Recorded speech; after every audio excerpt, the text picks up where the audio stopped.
Say it one more time. Just one more. You're playing with fire, you know that? Don't test me, not today. His hands trembled like leaves in the wind, while the scent of old lavender triggered forgotten memories. And then, the silence, broken by an unexpected confession, changed everything. The cold November wind whipped through the streets of Santa Monica as Sophia Miller walked with slumped shoulders, carrying a cardboard box that held the last remnants of her previous life. Her green eyes, normally bright as sunlit emeralds, were now clouded with tears she refused to shed in public. At 20 years old, Sophia had lost everything in a single week. Her job as a kindergarten teacher had ended abruptly when the school closed due to a lack of funding. Her boyfriend of 3 years, Michael, had left her via text message. "I can't deal with your problems anymore, Sophia. I need someone more stable." And now, standing in front of the small apartment where she had lived with her grandmother since she was 5, she held the eviction notice in her trembling hands. Miss Miller, the landlord, a middle-aged man with a cold expression, told her, "You have until tomorrow to vacate. I'm sorry, but those are the rules." Sophia nodded silently, her throat too tight to form words. The fair skin of her face had lost all its colour, and her small, delicate hands shook as she held the paper. She had been an orphan since childhood, raised by her grandmother Carol, who had passed away the previous year, leaving her with only this modest home and a mountain of medical debt. That night, sitting on the floor of her empty room, surrounded by boxes and memories, Sophia allowed herself to cry for the first time in days. Her tears fell on a crumpled photograph of her and her grandmother, both smiling in front of the small bakery where Carol worked. "Grandma," she whispered, "I don't know what to do. I feel so lost." The phone rang, interrupting her solitude. It was her friend Paige, the only person she had left in the world. "Sophia, listen," Paige said with an urgent voice. "I know a family that needs a nanny. It's temporary, but they pay really well. They're wealthy people, living in Beverly Hills. The father is a widower with a young daughter. Are you interested?" Sophia wiped her tears and took a deep breath. She didn't have many options. "Yes," she answered in a hoarse voice. "Tell them I'll take it." The next day, standing in front of the imposing modern mansion in one of the most exclusive areas of Los Angeles, Sophia felt like an intruder. The wrought iron gates, the perfectly manicured garden, the white marble columns. Everything screamed luxury and power. She, in her simple cotton dress and worn-out shoes, felt tiny. The door opened, and a man appeared who took her breath away. Tall, with an athletic build, slightly messy black hair, and blue eyes so intense they seemed to pierce her soul. His face, precisely carved, displayed a masculine beauty that contrasted with the coldness of his expression. "Sophia Miller?" he asked in a deep, controlled voice. "Yes, sir. I'm here about the nanny position." "I'm Daniel Evans," he said, studying her with a penetrating gaze. "Come in." The interior of the house was even more impressive. High ceilings, crystal chandeliers, works of art on the walls. But there was something strange in the atmosphere, a coldness that had nothing to do with the decor. It was as if the house were suspended in time, waiting for something that would never arrive. "My daughter's name is Isabella," Daniel explained as they walked down a long hallway. "She's 5. She's had difficulties since she lost her mother 3 years ago. The previous nannies didn't last long." They stopped in front of a closed door. Daniel knocked softly. "Isabella, come meet Sophia." The door opened slowly, and a small girl appeared with brown hair and blue eyes identical to her father's. But where Daniel's eyes showed control, Isabella's showed a deep sadness that broke Sophia's heart. "Hi, Isabella," Sophia said, crouching down to the girl's level. "My name is Sophia, and I love princesses. Do you?" Isabella watched her for a long moment, then shook her head and ran back into her room, closing the door behind her. Daniel sighed. "As I said, it's been difficult. If you decide to take the job, your responsibilities include caring for Isabella, making sure she eats, bathing her, and keeping her entertained. The salary is $4,000 a month, plus room and board. Sophia couldn't hide her surprise. It was more money than she had ever earned in her life. "When can I start?" she asked. "Right now, if you'd like. Your room is on the second floor, next to Isabella's." Have you ever felt so lost that you'd take any opportunity to change your life? Give us a like if you identify with Sophia and comment on which city you're reading from. The following days were a constant challenge for Sophia. Isabella was a beautiful child, but completely closed off from the world. She refused to speak, barely ate, and spent most of her time in her room, playing alone with dolls that seemed to be her only companions. Daniel, for his part, was a mystery. He left early in the morning and returned late at night, avoiding any interaction that wasn't strictly necessary. When he was home, he shut himself in his office, from where Sophia could occasionally hear the sound of business calls. The mansion had a minimal staff. Helen, the cook, a kind-hearted 60-year-old woman who became Sophia's first ally, and Raymond, the gardener, a quiet man who cared for the extensive gardens with religious devotion. "That child needs love," Helen told Sophia as they prepared breakfast. "Ever since her mother passed, it's like she's shut down. Mr. Evans, too. This house was very different before." "What was Mrs. Evans like?" Sophia asked, feeling a strange pang of curiosity. Valentina was like a ray of sunshine.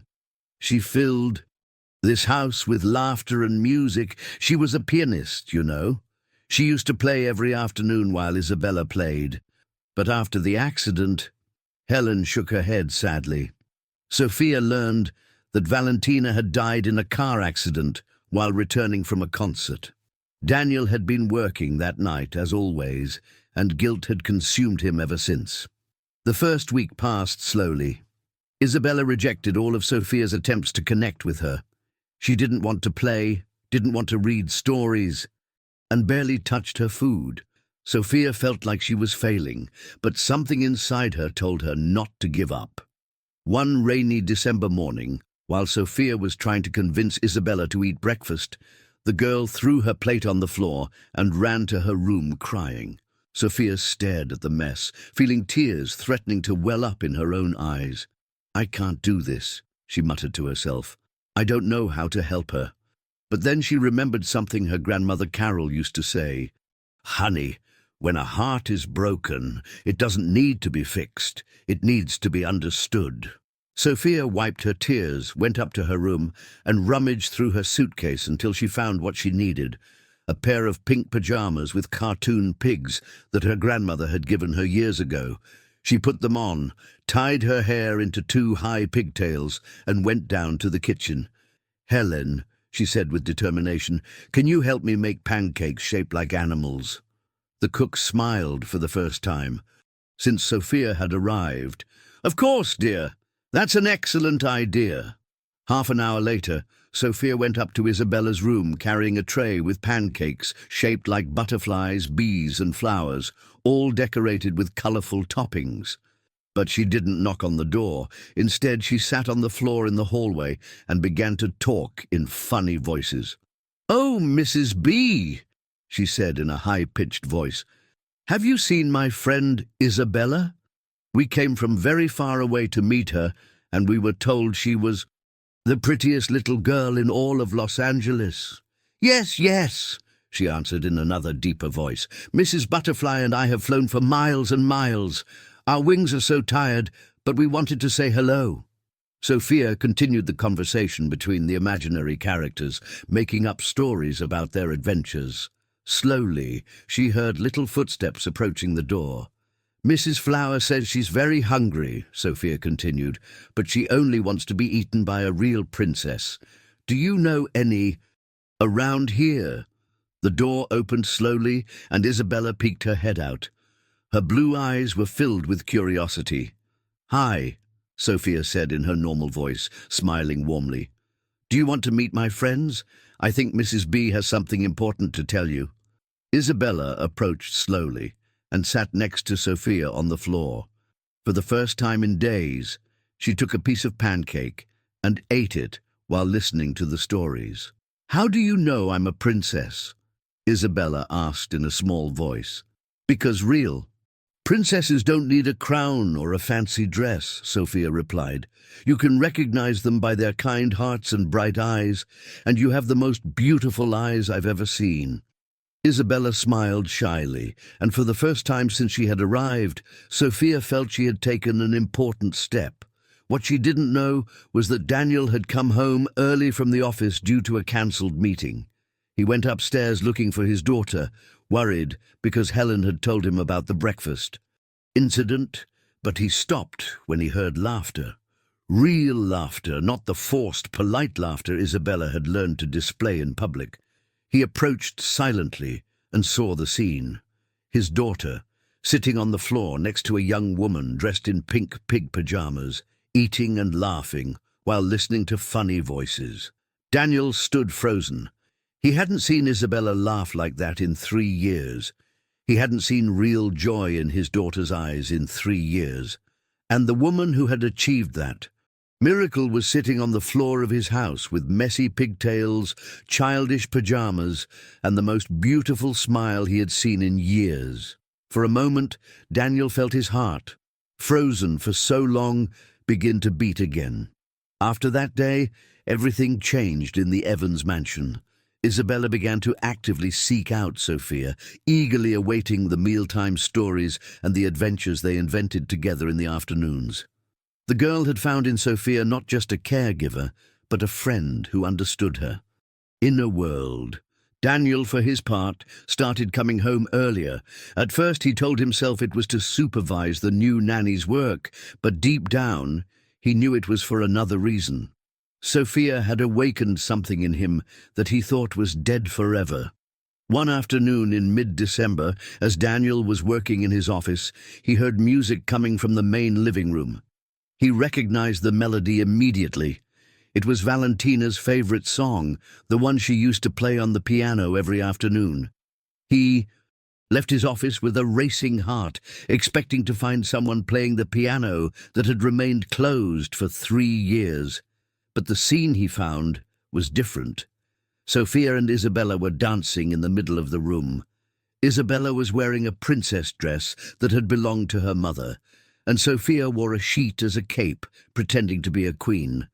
The music was coming from a small player they had placed on the table. And now, Her Majesty, Queen Sophia, must teach Princess Isabella the secret. "Fairy dance!" Isabella shouted, spinning and laughing. "Of course, Your Highness," Sophia replied, making an exaggerated curtsy. "But this dance only works if it's done with lots of joy and a little bit of magic." Daniel watched from the entrance, fascinated. Sophia moved with a natural grace, her brown hair flowing as she spun, her green eyes shining with genuine happiness. She wasn't the most classically beautiful woman he had ever met, but there was something about her that drew him in. Inexplicably, it was her ability to find joy in simple things. It was the way she treated Isabella, not as a troubled child, but as a treasure to be cherished. It was her spontaneous laughter and her way of turning an ordinary afternoon into a magical adventure. "Dad!" Isabella shouted when she saw him. "Come dance with us. Queen Sophia says we need a prince to make the dance complete." Daniel froze. He hadn't danced since Valentina's death. He hadn't felt like it. "Isabella, your dad is busy," Sophia said quickly, noticing the discomfort on Daniel's face. "Princes have many important responsibilities." But something in his daughter's expression, in the way she looked at him with hope after so long, made Daniel take a step forward. "What kind of dance is it?" he asked in an unsure voice. "It's super easy," Isabella exclaimed. "You just have to spin around and pretend you're flying, like birds." Daniel looked at Sophia, who smiled warmly and extended her hand to him. "It's just one. And dance," she said softly. "It doesn't have to be perfect." Daniel took her hand, feeling an electric current run up his arm. Sophia's skin was soft and warm, and when their eyes met, He felt the world stop for a moment. The three of them danced in the living room, shyly at first, then with more confidence. Isabella was the center of attention, directing the movements and laughing every time someone pretended to stumble. But between Daniel and Sophia, there was a different tension, a connection that neither of them expected. When the music ended, they stood in the center of the room, panting slightly from the effort. Isabella ran to hug her father. "Dad, it's been so long since you danced with me," she said, and Daniel felt his heart break and mend at the same time. "You're right, Princess," he replied, picking her up. "I'd forgotten how much fun it can be." That night, after putting Isabella to bed, Daniel found Sophia in the kitchen, making tea for Helen, who suffered from insomnia. "Thank you," he said simply. "For what?" Sophia asked, genuinely confused. "For bringing joy back to this house, for making my daughter laugh again, for—" He stopped, unable to continue. "Isabella is a wonderful girl," Sophia said. "She just needed someone to remind her that it's okay to be happy." "And you?" Daniel asked, taking a step closer. "Who reminds you that it's okay to be happy?" The question took Sophia by surprise. She realized she hadn't thought about her own happiness in a long time. Since her grandmother's death, she had been surviving day by day, taking care of others, but never taking care of herself. I don't know," she answered honestly. Daniel studied her with those blue eyes that seemed to see right through her. "You've lost a lot too, haven't you?" Sophia nodded, feeling tears threatening to appear. "My grandmother was all I had. When she died, I was completely alone. And your family? Your parents? They died when I was 5. A car accident. Grandmother raised me after that." Daniel felt a pang of pain in his chest. He understood that loss, that feeling of being adrift in a world that seemed to move on without you. "I'm sorry," he said softly. "I didn't know." "It's okay. I've learned to live with it. Besides," she added, forcing a smile, "now I have this job, and Isabella is a blessing in my life." "Just Isabella?" Daniel asked, and there was something in his voice that made Sophia look directly into his eyes. The moment stretched. Between them, charged with a tension that neither of them knew how to handle, Sophia was the first to look away. "I should get to bed," she murmured. "Tomorrow Isabella wants me to teach her how to make cookies." "Sophia!" Daniel called as she was heading for the stairs. "Yes? Thank you for making this house feel like a home again. Have you ever met someone who changed your life without even trying? We want to hear your story. Comment and tell us which city you're reading from." The weeks passed, and the connection between Daniel and Sophia gradually strengthened. It wasn't something they consciously sought, but it happened naturally. A conversation about Isabella that extended longer than necessary, a glance that lasted a second too long, an accidental brush of hands that sent electric currents through their bodies. Isabella flourished under Sophia's care.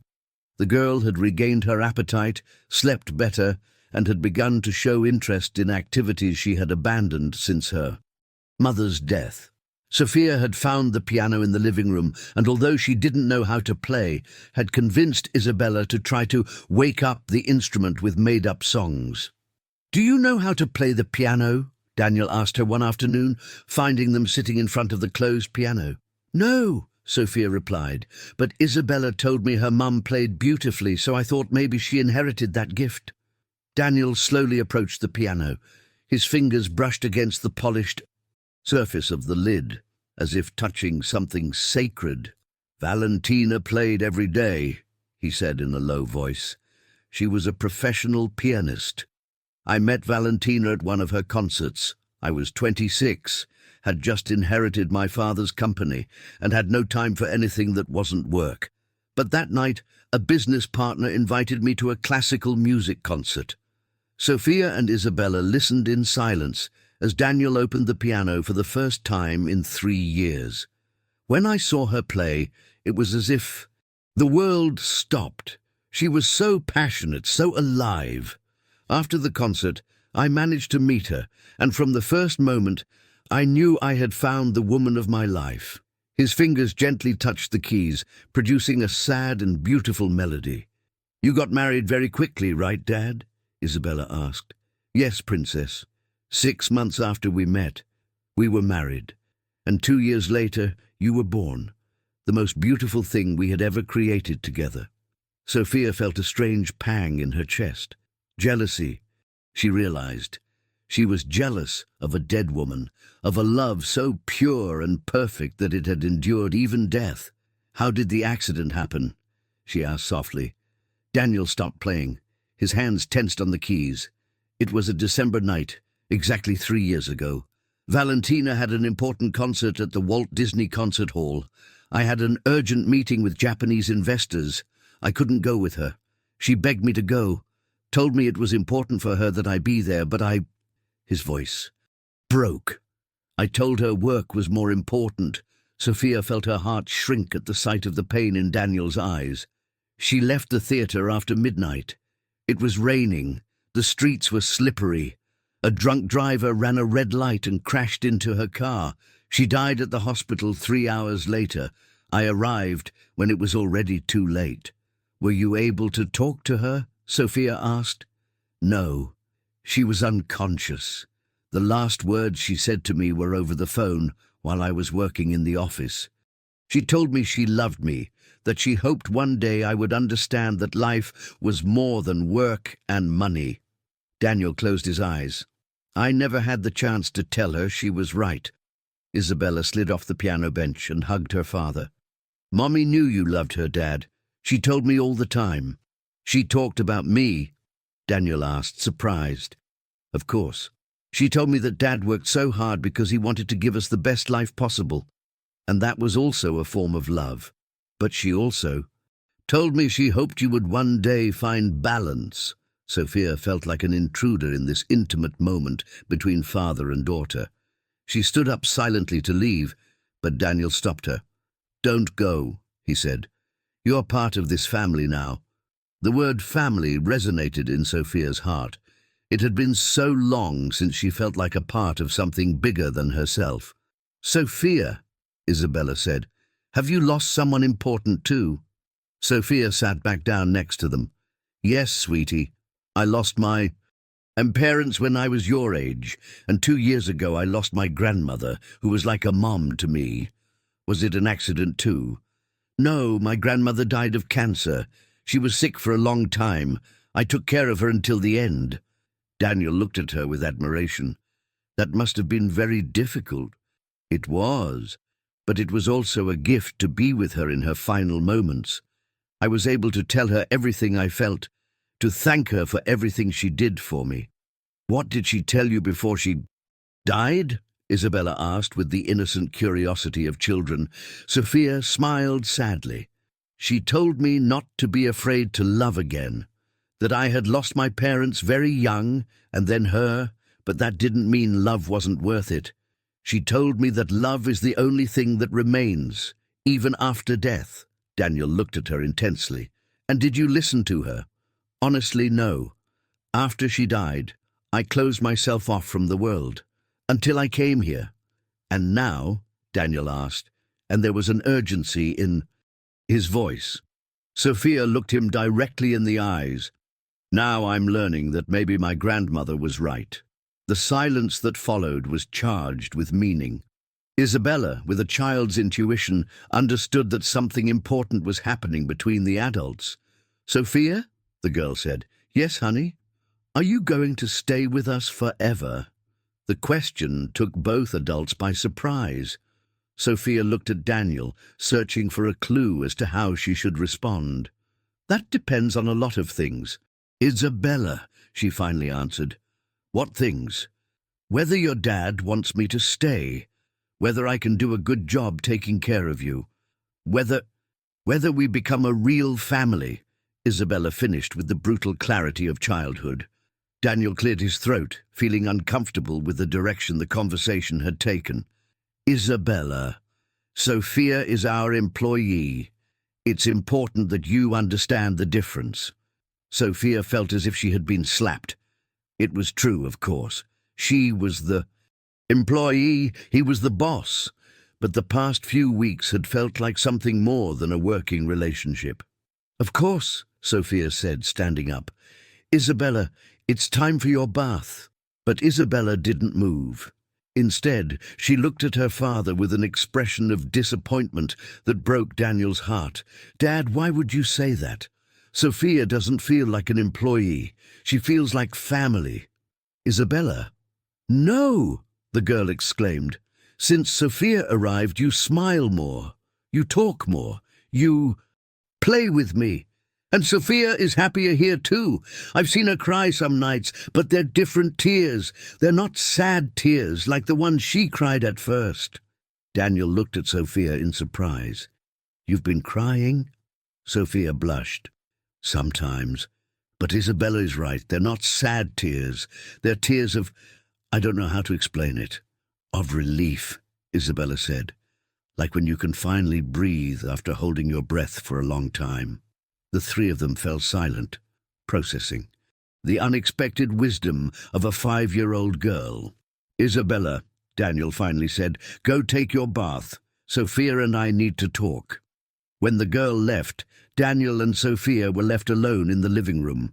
The tension between them was palpable. "Daniel," Sophia began, "if you're uncomfortable with my presence, I can look for another job. I don't want you to go," he interrupted. "That's the problem." Sophia looked at him, confused. "What's the problem with that?" "The problem is, I can't let myself feel this again. I can't let myself love someone and lose them. I can't do that to Isabella. And what about what Isabella wants? What about what I want? What do you want, Sophia?" The question hung in the air between them. Sophia knew the answer, but saying it out loud would change everything. "I want to stay," she finally whispered. "I want to be part of this family. I want to take care of Isabella, and I want to get to know you better. I want to know what's behind that armor you've built." Daniel moved closer to her, so close that Sophia could feel the warmth of his body. "Sophia, But before he could finish the sentence, Isabella yelled from upstairs, "Sophia, I need help with the shampoo." The moment was broken. Sophia smiled sadly. "The employee's duties," she said, trying to sound light, but her words had a hint of bitterness. Daniel gently took her arm before she could leave. "This isn't over," he said in a low voice. "We need to talk." Sophia nodded and went upstairs, leaving Daniel alone with his thoughts and the ghost of Valentina that seemed to watch him from the photographs on the walls. The secret that changes everything. Christmas Eve arrived at the Evans mansion with a silent sadness. It was the first Christmas Daniel hadn't completely cancelled since Valentina's death, and that was thanks to Isabella's insistence and Sophia's subtle influence. The Christmas tree, elegant but cold, dominated the main living room. Isabella had insisted on decorating it, but even with her colourful handmade ornaments made with Sophia, the house maintained that atmosphere of elegant mourning that characterized it. "Is Dad going to have dinner with us?" Isabella asked, as Sophia helped her into a red dress that had belonged to her mother. "I don't know, honey. He has a lot of important calls tonight." It was a lie. Daniel had been avoiding Sophia since their conversation 3 days ago. He got up before she came down for breakfast, returned after. Isabella was asleep, and when they passed each other in the hallways, they barely exchanged polite words. Sophia understood that he was fighting his feelings, but that didn't make it hurt any less. She had allowed herself to dream of the possibility of a different life, of true love, of a real family. But maybe it had just been that, a dream. At 9 o'clock, after putting Isabella to bed, Sophia went down to the kitchen to make herself some tea. She found Helen finishing up the dishes from a dinner she had only shared with the child. "Mr. Evans didn't have dinner?" she asked. "He's in his office, hasn't come out all day, not even for lunch." Helen shook her head. "That man is going to make himself sick if he keeps this up." Sophia prepared a tray with sandwiches, hot coffee, and a piece of the cake they had made with Isabella that afternoon. Without allowing herself to think too much about what she was doing, she headed towards Daniel's office. She knocked softly on the door. "Yes," came Daniel's tired voice. "It's Sophia. I brought you some dinner." There was a long silence before he answered. "Come in." Daniel's office was a masculine retreat, walls lined with books, a solid mahogany desk, leather armchairs, and windows overlooking the garden. Daniel was sitting behind his desk, surrounded by papers, looking like he hadn't moved in hours. "You didn't have to bother," he said, without looking up from the documents. "Isabella was worried because you didn't have dinner with us." "Isabella or you?" The direct question took Sophia by surprise. She decided to be honest. "Both of us." Daniel finally looked up. He had deep, dark circles under his eyes, and his hair was messy, as if he had run his hands through it repeatedly. "Sophia, I need you to understand something. What's happening between us? It can't continue." Sophia left the tray on a side table and approached the desk. "Why?" "Because I'm not good for the people I love. Because my work consumes all my time and energy. Because I already failed once as a husband, and I can't risk failing again." "Who says you're going to fail?" "Experience!" Daniel stood up abruptly, starting to pace the office like a caged animal. "Valentina told me 1,000 times. I promised her I would change, that I would spend more time at home, that my priorities would be different, but I never did. There was always a more important meeting, a more urgent contract, a crisis to solve." "Daniel, and the night she died, when she needed me most, when she asked me to go to her concert because it was important to her, I chose work." His voice broke. "The last words she said to me were of disappointment, and now she's dead because I wasn't there to protect her." Sophia felt her heart break, seeing so much pain in the eyes of the man she had come to love. "Daniel, the accident wasn't your fault. You can't control a drunk driver." "But I could have been there. I could have driven her home. I could have been the one driving. Or you both could have died, and then Isabella would have lost both her parents." Daniel stopped and looked at her in surprise. "I hadn't thought of that." "Of course not, because you're too busy punishing yourself for something that wasn't your fault." Sophia moved closer to him. "Daniel, I understand you're scared. I understand you feel guilty, but using that as an excuse to push away the people who love you isn't going to bring Valentina back." "The people who love me?" he asked in a low voice. Sophia took a deep breath. There was no turning back now. "Yes, Isabella loves you. Helen loves you like a son. And I—" She stopped, losing her courage at the last moment. "And you what, Sophia?" "And I love you too," she whispered, feeling tears start to well in her eyes. "I know it's crazy. I know I'm just the nanny, that I come from a completely different world than yours, that I have nothing to offer you but my heart. But I love you, Daniel. I love your dedication, your intelligence, the way you care for Isabella even when you think you're not a good father. I love how your face lights up when you laugh, how your eyes soften when you look at your daughter, how—" Daniel crossed the office in 3 long strides and took her face in both hands, silencing her with a kiss that expressed 3 years of loneliness, weeks of pent-up desire, and the awakening of a heart he had believed was dead. When they parted, they were both trembling. "Sophia," Daniel murmured, against her lips, "I love you too, and that terrifies me. It doesn't have to. Love doesn't always end in loss." "How can you be so sure?" "Because my grandmother taught me that true love doesn't disappear even with death. Valentina isn't going to be angry because you find happiness again. She would want you to be happy." Daniel hugged her tightly, burying his face in her hair. "I don't know how to do this, Sophia. I don't know how to be a husband again. I don't know how to balance work with family. You don't have to know everything from the start. We can learn together." They held each other in silence, feeling that something fundamental had changed between them. But their moment of peace was interrupted by the sound of Daniel's phone. "Don't answer it," Sophia murmured. "I have to. It's from Tokyo, the time difference. Sophia pulled away from him, feeling reality imposing itself again. Answer it, she said sadly. I understand. Daniel hesitated, looking back and forth, between the phone and Sophia. Finally, he took the call. Evans? Yes, I'm aware of the situation. His voice immediately changed to the professional tone Sophia knew so well. Sophia headed for the door, but before leaving, she turned back to him. Daniel, she said, when he looked at her questioningly while still on the phone, I love you just as you are. You don't need to change for me. You just need to decide if you want to try. She left the office, leaving Daniel with a decision that would change the course of their lives. The next day, Sophia woke up early, but didn't find Daniel in the house. Helen informed her that he had left very early for the airport. The airport? Sophia asked, her heart sinking. Yes, dear. An emergency in Tokyo. He said he'd be back in a week. 1 week turned into 2. 2 weeks turned into a month. Daniel called every night to talk to Isabella, but his conversations with Sophia were brief and formal.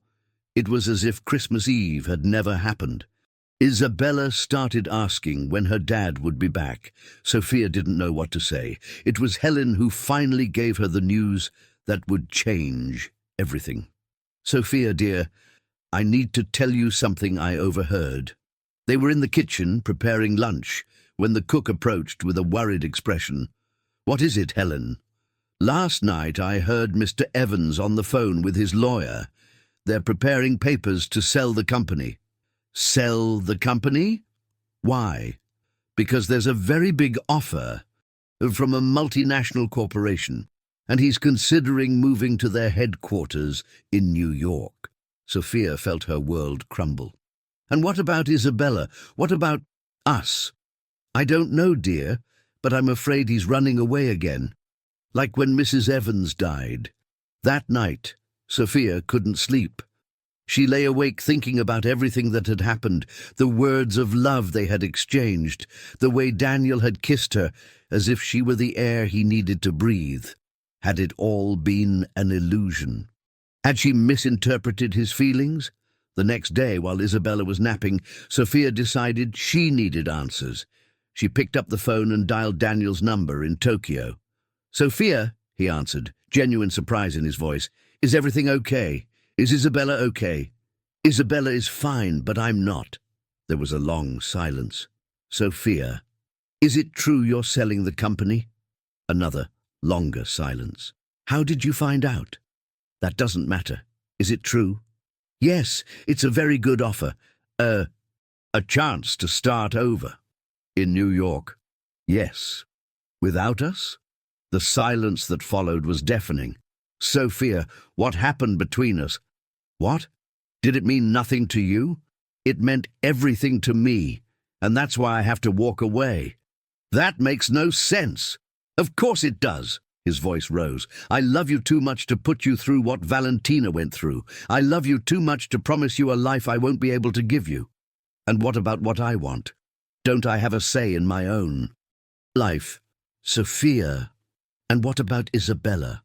Are you going to take her away from the only mother she's known in 3 years?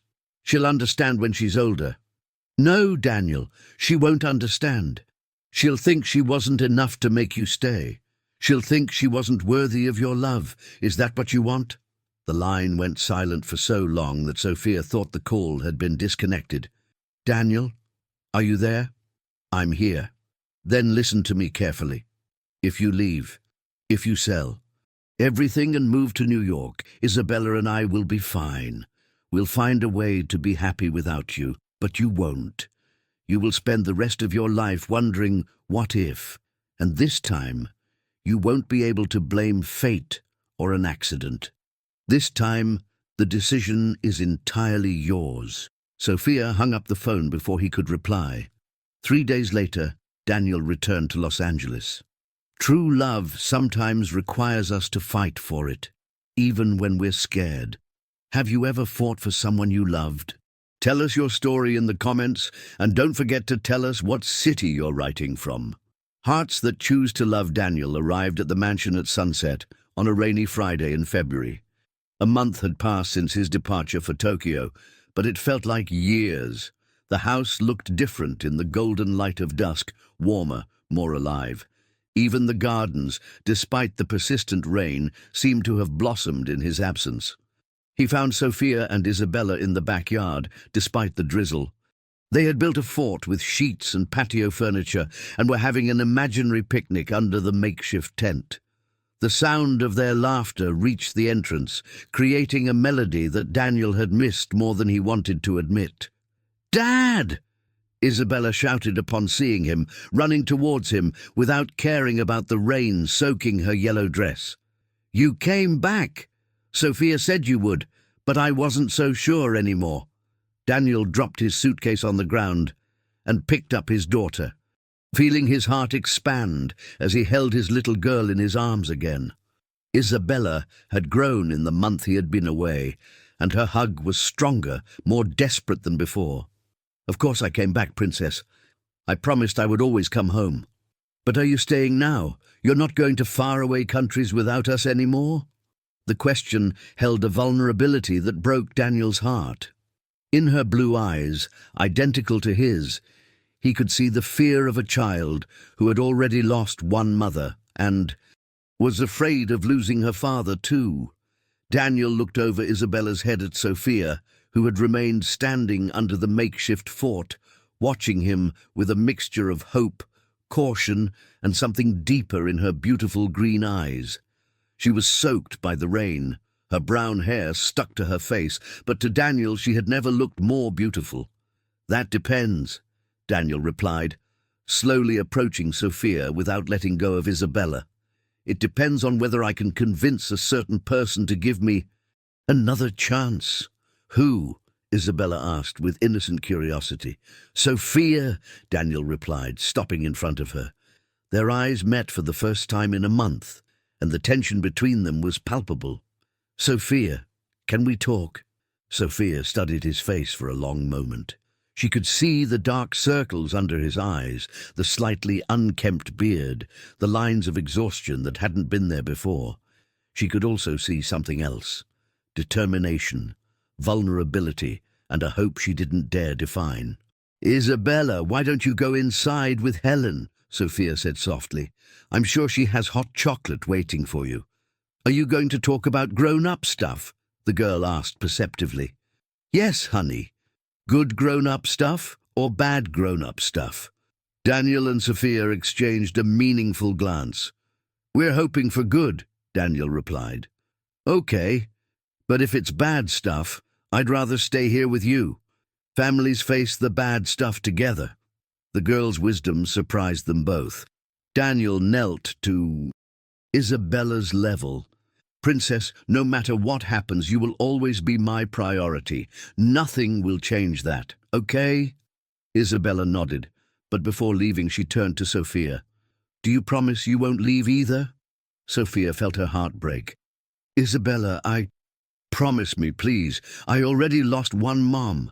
I don't want to lose another." Tears immediately welled up in Sophia's eyes. She knelt beside Daniel and took Isabella's small hands. "I promise I will fight with all my strength to stay with you. I promise that if it's up to me, I will never leave." Isabella smiled and hugged both adults before running towards the house. When they were alone, Daniel and Sophia remained under the fort of sheets, the sound of the rain creating a curtain of intimacy around them. The silence stretched between them, heavy with all they had lived through, all they had lost, and all they could gain. "I didn't sell the company," Daniel said without preamble. "Why?" Sophia asked, though deep in her heart. She already knew the answer. "Because you were right. I was running away again. I was using my fear as an excuse to distance myself from what I want most in life." "And what is it that you want most in life?" Daniel moved closer to her. So close he could see the tiny raindrops on her eyelashes, the almost imperceptible tremble of her lips. "You, Isabella, a real family, a life worth living." "Daniel," Sophia began, but he gently raised a hand. "Let me finish, please. In Tokyo, I had too much time. I remembered something Valentina told me shortly before she died, something I had completely forgotten until now. Sophia waited in silence, watching Daniel struggle with the words. She told me that love is not a guarantee against pain, but the absence of love is a guarantee of emptiness. She told me it was better to love completely and risk loss than to live half a life out of fear. His voice broke slightly. She said that if anything happened to her, she wanted me to keep loving, to keep living, not to let fear turn me into a shadow of what I could be. Sophia felt tears forming in her eyes.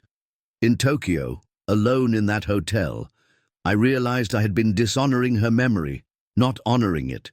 Valentina was life, she was music, she was joy. And I had turned our house into a mausoleum. I had turned Isabella into a spectator of my pain instead of a participant in my love. Daniel. But then you came, he continued, taking another step closer. And suddenly, Isabella was laughing again. Suddenly, the house felt like a home again. Suddenly, I felt like I had something worth waking up for every morning again. I was just doing my job, Sophia murmured. No, you did much more than that. You gave me back my daughter. You gave me back the ability to feel. You taught me that loving again doesn't betray those we've lost, but honors them. Sophia felt the air leave her lungs. The words she had been waiting weeks to hear were finally being said. I know I can't promise you that I'll always make the right decisions, Daniel continued. I know my work will continue to be demanding. I know there will be difficult days, days when I'll frustrate you, days when you'll wonder if you made the right choice. Daniel, but I can promise you that you will never be my second priority again. I can promise you that I will fight every day to be the man that you and Isabella deserve. I can promise you that I will choose love over fear, life over survival, the present over the past. And what if it's not enough? What if we fail? Daniel took her face in his hands, forcing her to look directly into his eyes. Then we'll fail together. But at least we will have tried. At least we will have loved. And that's already more than I've had in 3 years. The rain had begun to fall harder, creating a steady drumming on the sheets that protected them. Daniel knelt under the makeshift fort, taking Sophia's hands in his. His hands were cold and damp, but they trembled as much as hers. Sophia Miller, he began in a shaky voice, I don't have a ring to offer you because this wasn't planned. I don't have perfect words because I was never good with romantic speeches. I don't have an elaborate proposal because I decided I preferred brutal honesty to artificial perfection. Sophia's breath caught in her throat. But I have a heart that loves you more than I thought possible. I have a daughter who adores you and needs you as much as I do. I have a life. That only makes sense if you are in it. I have the promise that I will work every day to be worthy of your love. Sophia sank to the ground beside him, her knees touching the damp earth of the garden, not caring that her dress was getting stained. Daniel, will you marry me, Sophia? Will you be my wife, Isabella's mother, the owner of my heart forever? Will you be the woman who helps me build a new life without forgetting the old one? Will you be my partner in this crazy, beautiful adventure? That is loving despite the fear. Tears now ran freely down Sophia's cheeks, all the pain of the past few months, all the uncertainty, all the pent-up hope was released in that moment. Yes, she whispered, and then louder, yes, I will marry you. Daniel kissed her then, under the rain and the wet sheets, with the damp earth under their knees and the grey sky above their heads. It was a kiss that tasted of new beginnings, of fulfilled promises, of love that had survived fear and emerged stronger. It was a kiss that erased the pain of the past and wrote the first page of their future together. I knew it! Isabella shouted, suddenly appearing under the fort like a bolt of pure energy. I knew you were going to get married. How did you know? Sophia laughed, hugging the girl as Daniel laughed too. Because when two people look at each other the way you do, and when a family feels like a real family, it's because they're meant to be together.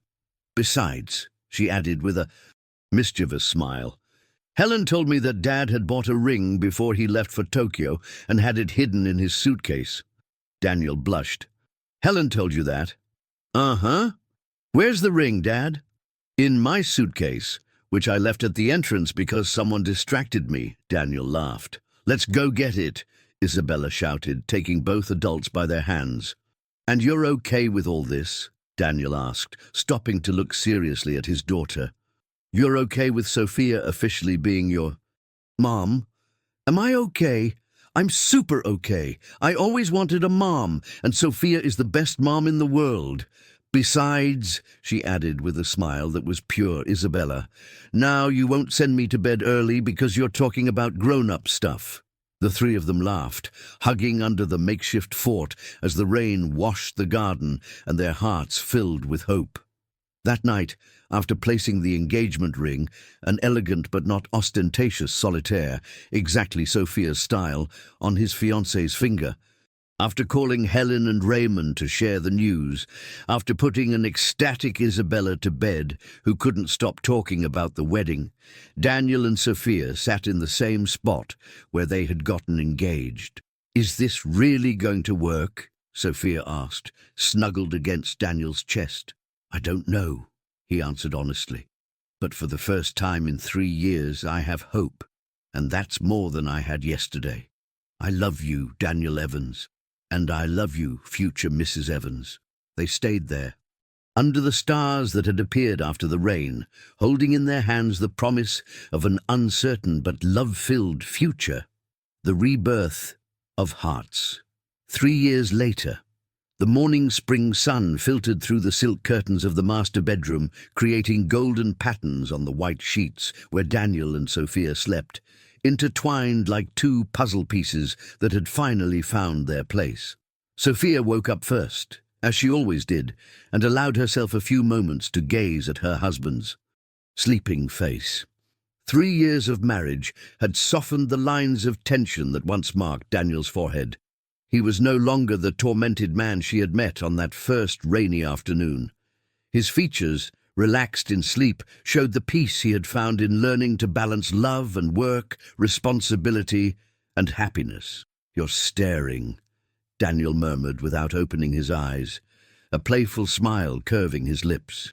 How did you know I was awake? Sophia whispered, snuggling closer to him. Because your breathing changed. Besides, he opened his blue eyes, bright and full of love. After 3 years, I know all your secrets, Mrs. Evans. All of them? She asked with a mysterious smile. Well, maybe not all of them, he admitted, kissing her forehead. And I hope to keep discovering new ones every day for the next 50 years. The sound of small feet running down the hallway interrupted their intimate moment. Isabella, now 8 years old, burst into the room like a hurricane of energy and joy. Mom, Sophia! Dad! Wake up! Today is the recital and I have to practice my piece one more time before breakfast. Isabella's transformation had perhaps been the most beautiful of all. The shy, withdrawn child Sophia had known had turned into a little girl full of life, confidence and talent. She had inherited not only her father's blue eyes and her birth mother's beauty, but also her passion for music.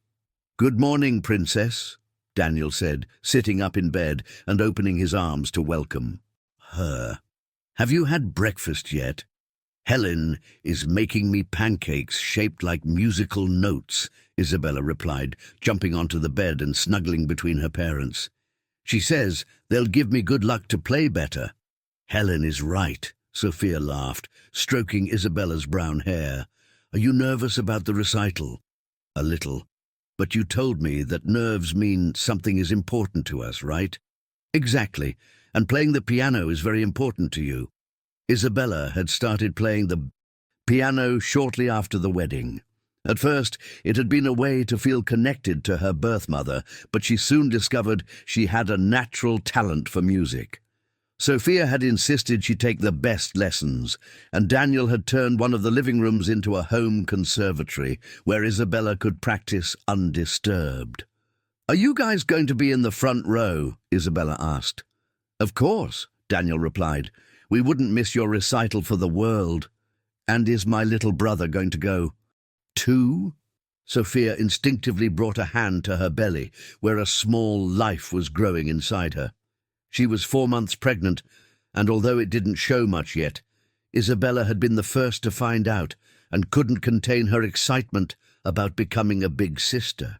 "Your little brother is still too small to go to concerts," Sophia explained, "but I'm sure he can hear the music you play when you practice from in here.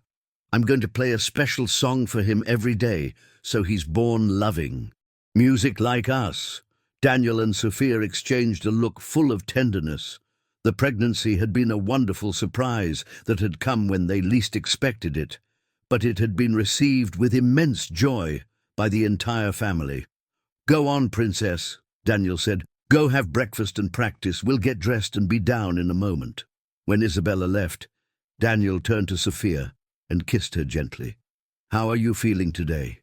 he asked, placing his hand on his wife's belly. "Perfect. A little nervous about Isabella's recital, but perfect. She's going to be amazing. She has Valentina's talent and your determination." It was beautiful how Daniel had learned to speak of Valentina not with pain, but with gratitude. They had found a way to honor her memory while building their own story. Pictures of Valentina were still in the house. Isabella knew stories about her birth mother, and sometimes she played Valentina's favorite pieces on the piano. But all of this coexisted naturally with the new love, the new family, the new life they had built. After breakfast, while Isabella practiced on the piano and Helen prepared lunch, Daniel and Sophia sat in her study to review the plans for the new foundation they had created together. The Healing Hearts Foundation was born as a way to help families who had gone through losses similar to theirs. They offered scholarships for orphaned children, free family therapy, and art and music programs as therapy for children who had lost their parents. "The painting program has been so successful that we need to expand," Sophia said, reviewing the reports. "We have a 3-month waiting list." "What do you think about opening a second location in Chicago?" Daniel suggested. "I know some investors there who would be interested in supporting it." "That sounds perfect. We could take a trip next week to look at possible locations." Daniel took his wife's hands in his. "Do you know how proud I am of you?" he said. "You came into my life as a temporary nanny, and now you're the director of a foundation, an incredible mother, a perfect wife, and you're going to be a mother again. You're extraordinary, Sophia." "We're extraordinary together," she corrected. "You've changed too, Daniel. The man I met worked 18 hours a day and never took vacations. Now you run a successful company, work 8 hours a day, come to all of Isabella's recitals, help me with the foundation, and still have time to be the most loving husband in the world. Because I learned that true success isn't measured in numbers in a bank account, but in smiles on the faces of the people you love." Their conversation was interrupted by the arrival of Paige, Sophia's best friend, who now worked as the program coordinator at the foundation. "Good morning, lovebirds," Paige said, entering with her characteristic energy. "Ready for Isabella's big debut tonight?" "We're more nervous than she is," Sophia admitted. "That's normal. But you'll see. She'll be perfect. That girl has a special gift." Paige had become an integral part of the Evans family. Her friendship with Sophia had stood the test of time and change, and it had strengthened when she joined the foundation's team. She had also found love herself. She was engaged to Charles, the architect who had designed the foundation's new headquarters. "By the way," Paige continued, "the flowers to decorate for the recital arrived. Isabella is going to be thrilled when she sees them." "Did you get the white gardenias she wanted?" Sophia asked. "Of course. And I also got the theater owner to let us put up a small sign with Valentina's name in her memory.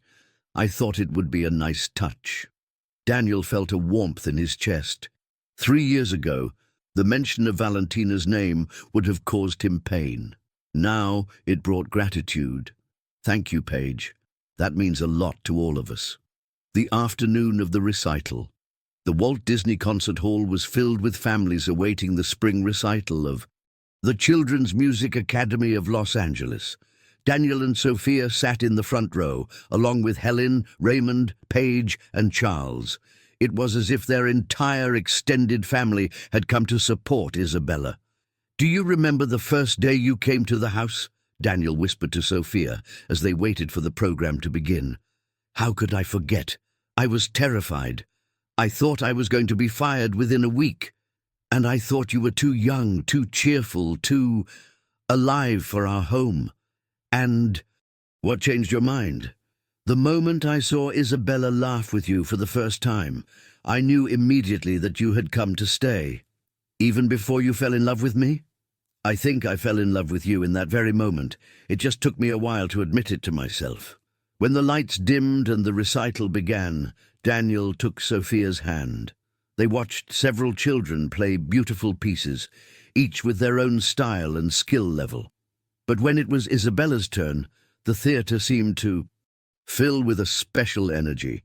Isabella walked onto the stage in a light blue dress that matched her eyes, her hair gathered in an elegant bun, and a confident smile that lit up the entire hall. She sat at the piano with the grace of someone born to be there. "Good evening," she said into the microphone in a clear voice.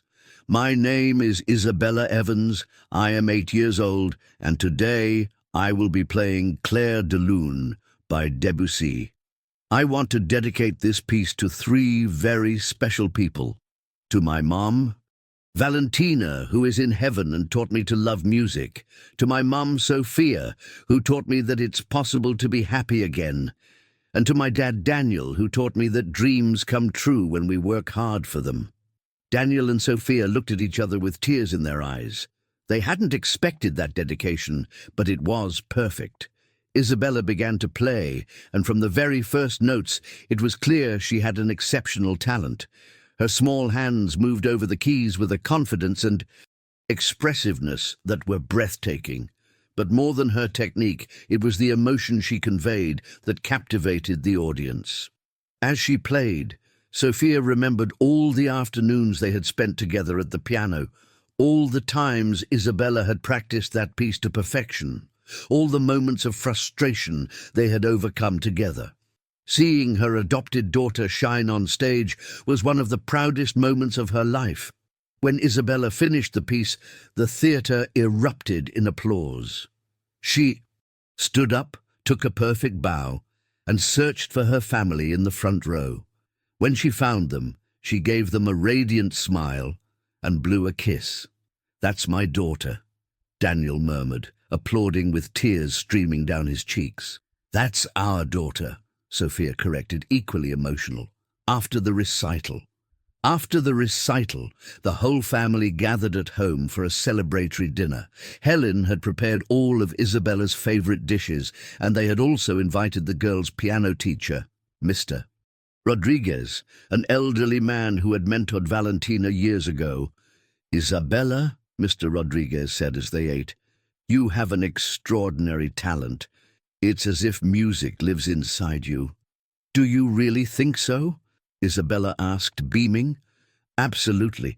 In fact, I've been talking to Daniel and Sophia about the possibility of you studying at the Colburn School next year. There's a special program for exceptionally talented children." Isabella looked at her parents with wide eyes. "Really? Could I study music for real?" "If that's what you want," Daniel replied. "But remember, it's also important to have a well-rounded education. Music can be your passion, but you need to know many things to be a complete person." "I understand, Dad. I want to study music, but I also want to learn about other things. I want to be smart like Mom Sophia and hard-working like you." "You're already both," Sophia assured her. After dinner, when the guests had left and Isabella had gone to sleep, Daniel and Sophia were left alone in the garden where their love story had begun. Can you imagine 3 years ago that we'd be here? Sophia asked, leaning against Daniel's chest as they watched the stars. Honestly, no. 3 years ago, I couldn't imagine a future that wasn't pain and work. I couldn't imagine happiness again. And now I can't imagine a future without you, without Isabella, without our baby on the way. I can't imagine a life that isn't this one. Sophia sat up to look him in the eyes. Daniel, there's something I want to tell you. What is it? Today, during the recital, while I was watching Isabella play, I realized something. My grandmother once told me that true love isn't what avoids pain, but what transforms it into something beautiful. And that's what we've done. What do you mean? You transformed the pain of losing Valentina into love for Isabella and for me. I transformed the pain of losing my family into the ability to create a new one. Isabella transformed the pain of losing her mum into beautiful music. And now, with our baby on the way, we're creating new life from everything we've been through. Daniel kissed her slowly, savoring the wisdom of her words. You're right. And you know what the most beautiful part of it all is? What? That this isn't the end of our story. It's just the beginning. 5 years later, the Evans mansion had transformed once again. It now echoed with the laughter of 2 children. Isabella, 13, who had grown into a beautiful and talented teenager, and James, 4, a little boy with his mother's green eyes and boundless energy. Daniel, now in his late 40s, had achieved the perfect balance between being a successful businessman and a present father. His company had grown, but he had also learned to delegate and prioritize what truly mattered. Sophia, now in her early 30s, had become one of the most recognized foundation directors in the state. The Healing Hearts Foundation now had branches in 6 cities and had helped thousands of families overcome loss and trauma. One Sunday afternoon, the whole family was gathered in the garden. Isabella was practicing piano in the home conservatory with the windows open, filling the air with beautiful melodies.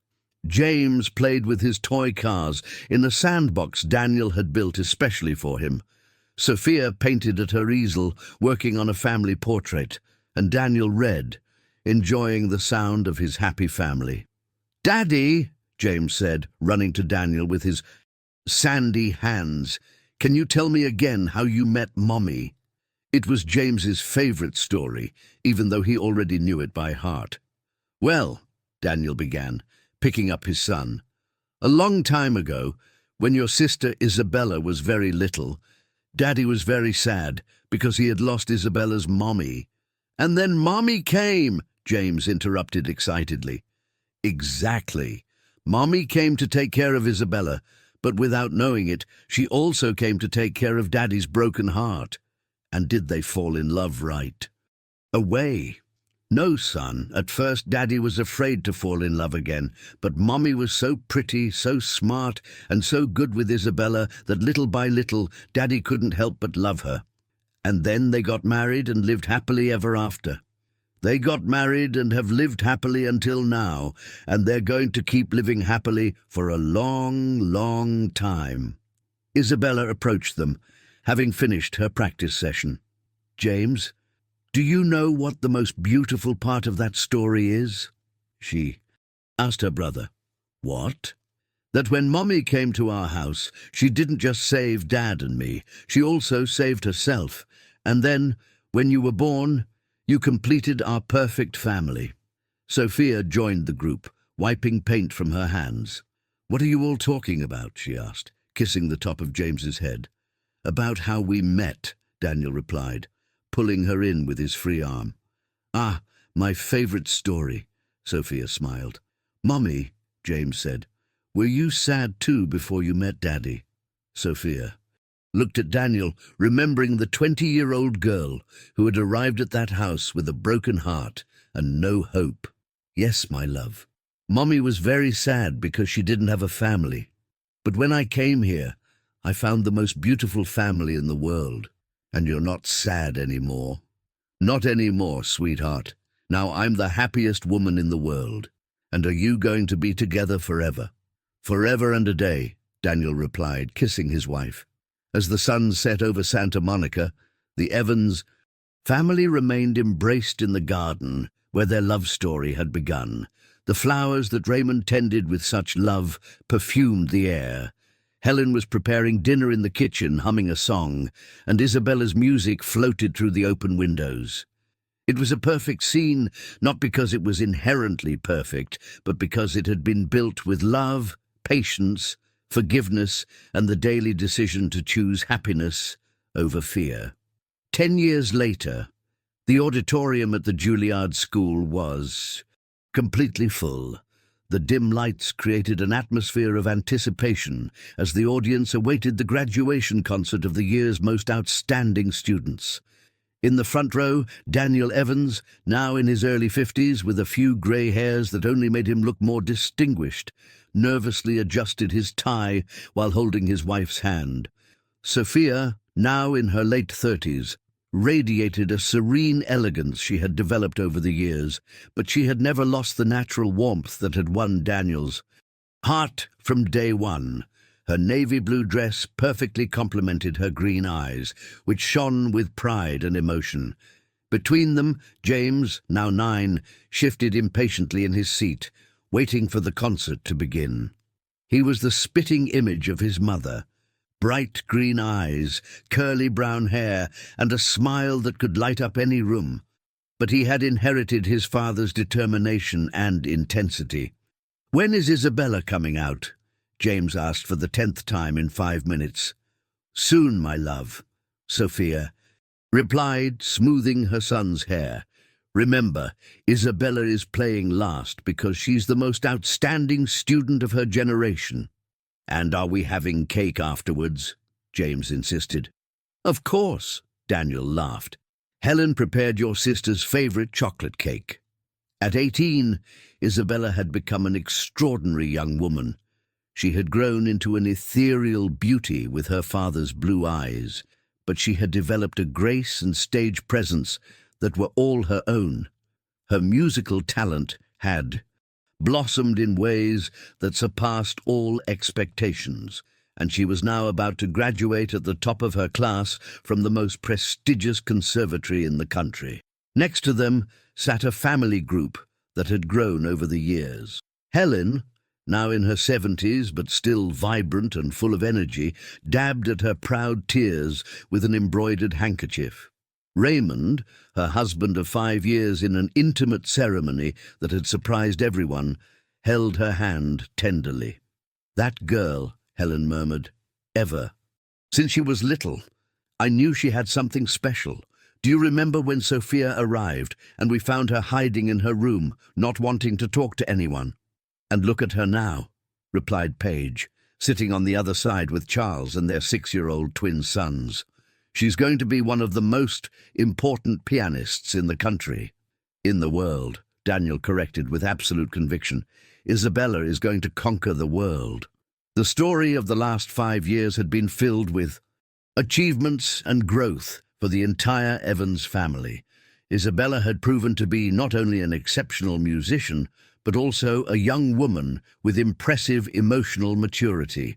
She had learned to honor the memory of her birth mother while fully embracing Sophia's love as her mother of the heart. The Healing Hearts Foundation had grown into a nationally recognized organization, with Sophia as its executive director and Daniel as the chairman of the board.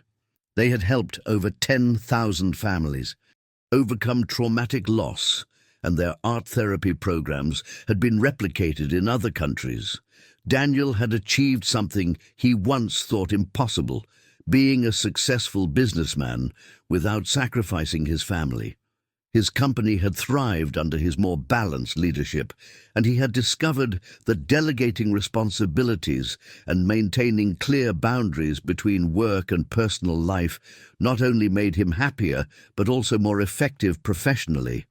James had grown up in a home full of love, music, and laughter. He was a bright child with an insatiable curiosity about the world, and although he hadn't shown Isabella's musical talent, He had a fascination with technology and engineering that promised to lead him down equally exciting paths. "Ladies and gentlemen," announced the dean from the podium, "to close our graduation concert, we have the honor of presenting Isabella Evans, who will perform Franz Liszt's Piano Concerto No. 1 in E-flat major, accompanied by the Juilliard Orchestra." The auditorium erupted in applause as Isabella appeared on stage. She wore an elegant black gown that enhanced her majestic presence, and her brown hair was styled in a sophisticated bun. But most impressive was the confidence she radiated, the way she walked to the piano, as if it were her natural throne. Before sitting down, Isabella searched for her family in the front row. When she found them, she gave them a smile that was pure joy and gratitude. Then she addressed the microphone.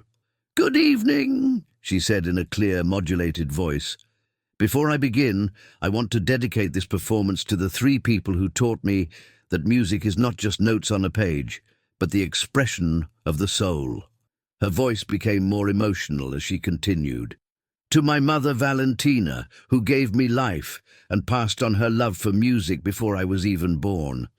To my mother Sophia, who taught me that love has no limits, and that a family is built with the heart, not just by blood. And to my father Daniel, who showed me that true strength comes from vulnerability, and that loving completely is the bravest way to live." Tears ran freely down Sophia's cheeks, while Daniel struggled to maintain his composure. James, with the brutal honesty of children, muttered aloud, "Why are all the grown-ups crying?" "Because we're very proud of your sister," Sophia whispered to him. Isabella sat at the piano and placed her hands on the keys. For a moment, there was absolute silence in the auditorium. Then she began to play. From the first notes, it was clear that this was not a mere technical performance. Isabella wasn't just playing Liszt's concerto. She was telling her story through it. Each musical phrase was a page from her life. Early loss, loneliness, finding love, building a family, growth, dreams. Daniel remembered the first time he had seen Isabella play, years ago at the school recital. Then she was a talented child, trying to find her place in the world. Now she was a mature artist who had found her voice and was sharing it with the world. Sophia thought of all the afternoons they had spent together at the piano at home, of the tears of frustration when the pieces didn't come out as Isabella wanted, of the conversations about music, life, and love. She remembered the shy girl she had met and marveled at the confident, talented woman she had become. The concerto lasted 40 minutes, but for the Evans family, it felt like both an eternity and an instant. When Isabella played the final chords, the silence that followed was deafening. Then the entire auditorium rose to its feet in a standing ovation that lasted for more than 5 minutes. Isabella stood up, bowed to the audience, then to the orchestra, and finally directed her gaze to her family. She blew them a kiss and placed her hand over her heart. After the concert, in the conservatory's lobby, the whole family gathered around Isabella. The hugs, congratulations, and tears of joy mingled in a celebration that was both an end and a beginning. "I'm so proud of you," Sophia told Isabella, hugging her tightly. "Not just for your talent, but for the incredible woman you've become." "Thanks, Mom," Isabella replied. And in that one word, Mom, there were years of love, gratitude, and deep connection.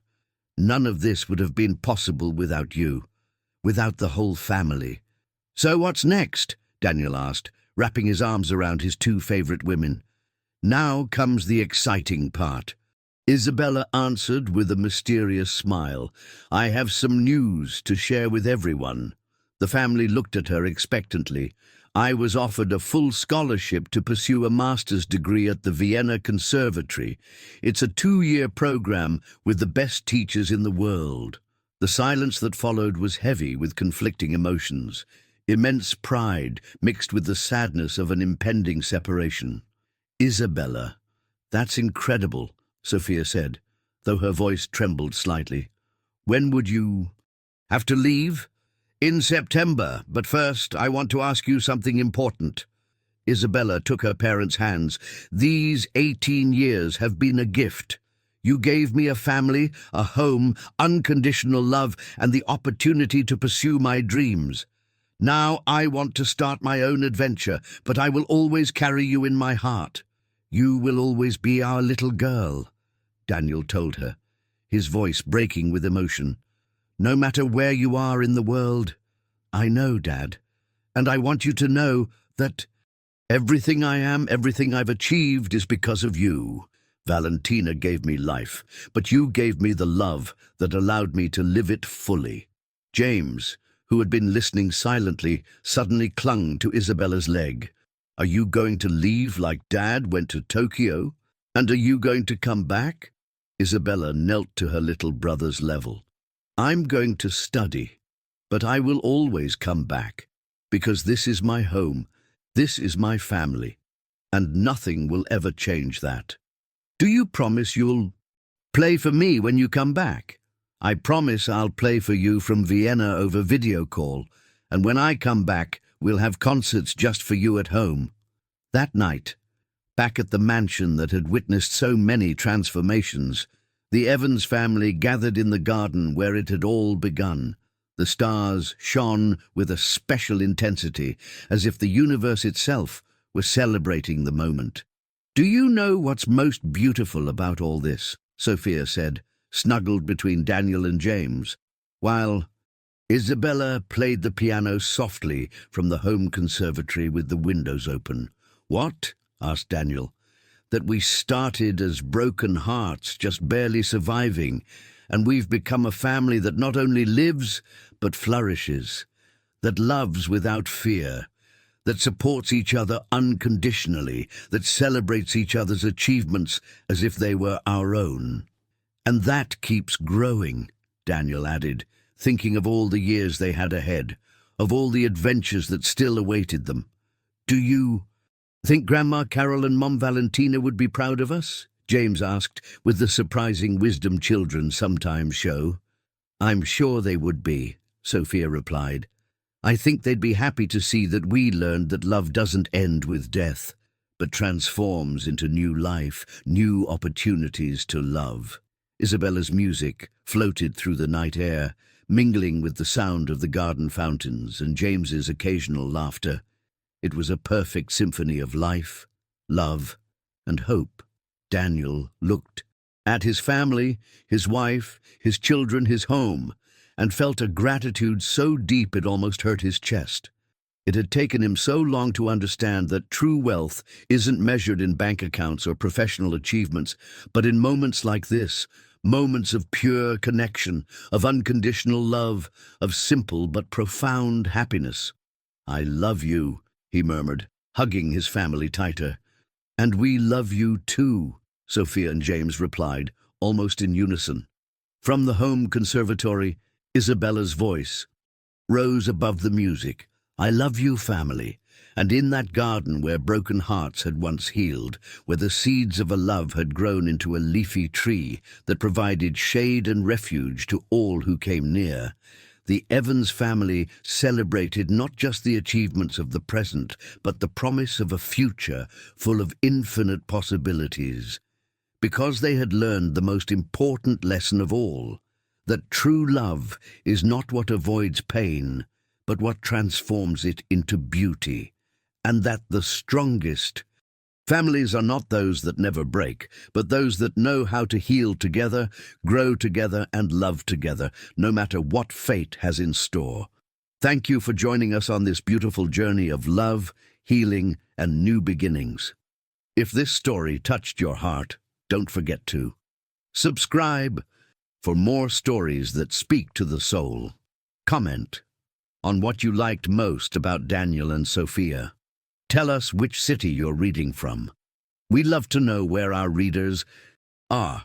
Suggest ideas for new stories you'd like us to tell. Do you also believe that broken hearts can heal and love again? Tell us your own story of hope in the comments.